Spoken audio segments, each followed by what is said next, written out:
The Mazda CX-9 has always stood out as a different kind of three-row SUV. Instead of blending into the sea of family haulers, it has sharp handling, elegant styling, and an interior that feels a notch above what you'd expect for its price.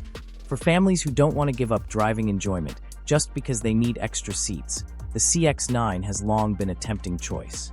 But like any vehicle that's been around for well over a decade, some years are keepers while others are best left on the lot. Knowing the difference can save you thousands in repairs and headaches. The earliest CX-9s, particularly from 2007 through 2012, are the ones most buyers should approach with caution. These first-generation models had the size and the V6 power people wanted at the time, but they also came with their share of issues.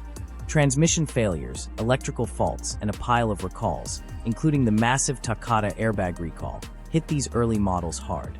At this point, they're also aging into the stage where even normal wear and tear means big repair bills. Control arms, suspension parts, and drivetrain components on a 15-year-old SUV can add up quickly. You'll often find these older CX-9s priced in the $5,000 to $9,000 range, which might seem like a bargain, but the money you'll spend keeping them on the road can quickly erase any savings. Unless you have a deep love for the model and a mechanic you trust, these aren't the best years to buy. The launch of the second generation in 2016 marked a turning point for the CX-9. Mazda gave it a sleeker body, a more refined interior, and replaced the thirsty V6 with a 2.5-liter turbocharged four-cylinder. It was a smart move that improved fuel economy and made the CX-9 feel more modern. But the first year of any redesign can bring teething issues. The 2016 CX-9 was no exception, with owners reporting wiring faults, cooling system hiccups, and minor engine troubles that Mazda later ironed out. While these SUVs are much nicer than the first-gen models, the 2016 examples in particular are riskier. Prices for these early second-gen models usually fall between $13,000 and $18,000 depending on mileage, but it's generally smarter to stretch a little further for later years that benefited from updates. More recently, the turbocharged engine itself has raised eyebrows.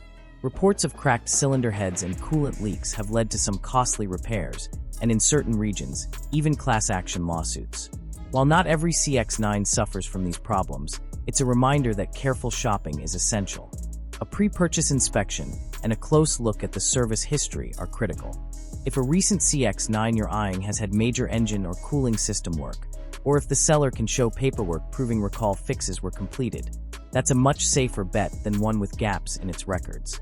The sweet spot for used buyers lies in the later second-generation models, especially from 2018 through 2021. By this point, Mazda had worked out most of the early kinks. The interior was one of the nicest in its class, with high-quality materials and a design that felt almost European in its restraint and elegance. The ride and handling struck a rare balance of comfort and agility, giving the CX-9 a character that rivals like the Toyota Highlander and Honda Pilot couldn't quite match.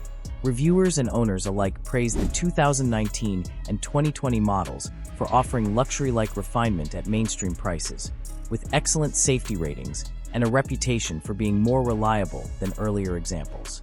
Prices in today's used market reflect their desirability. A 2018 CX-9 typically sells between $20,000 and $25,000 depending on mileage and trim, while 2019 models often land in the $23,000 to $28,000 range. Move up to a 2020 CX-9 and you're looking at around $26,000 to $32,000, while a clean 2021 model, especially in higher trims like the Grand Touring or Signature, can still fetch $30,000 to $35,000. Those numbers put them well below what you'd pay for a new three-row SUV of comparable quality, making them strong values if you find one with a solid history. Of course, no used SUV is completely free of issues. Even the best CX-9 years have some quirks, such as infotainment freezes, the occasional hesitation from the transmission, or minor electrical gremlins. But compared to the transmission woes of the earliest models or the uncertainty around the very first turbo engines, these later year complaints are relatively minor. Mazda has issued software updates and recall fixes to address many of them, so the risk of major trouble is much lower. If you're shopping for a CX-9 today, The smartest play is to narrow your search to those 2018 to 2021 models. They deliver the most rewarding mix of reliability, modern features, and premium feel. Just be sure to do your homework. A vehicle history report, proof of regular oil and coolant changes, and confirmation that any recall work was completed should all be part of the package. An independent mechanic's inspection can also give you peace of mind, especially given the engine concerns that have circulated in recent years. So, the Mazda CX-9 story is one of evolution.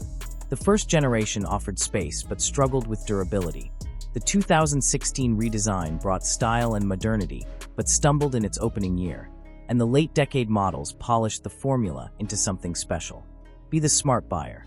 Aim for those later second-gen sweet spots, and you'll end up with a family SUV that doesn't just haul people and cargo, but makes every drive a little more enjoyable. With the right year and the right deal, the CX-9 can be one of the most satisfying three-row SUVs you'll ever own. If you found the video useful, be sure to hit the like button to support us. Thank you.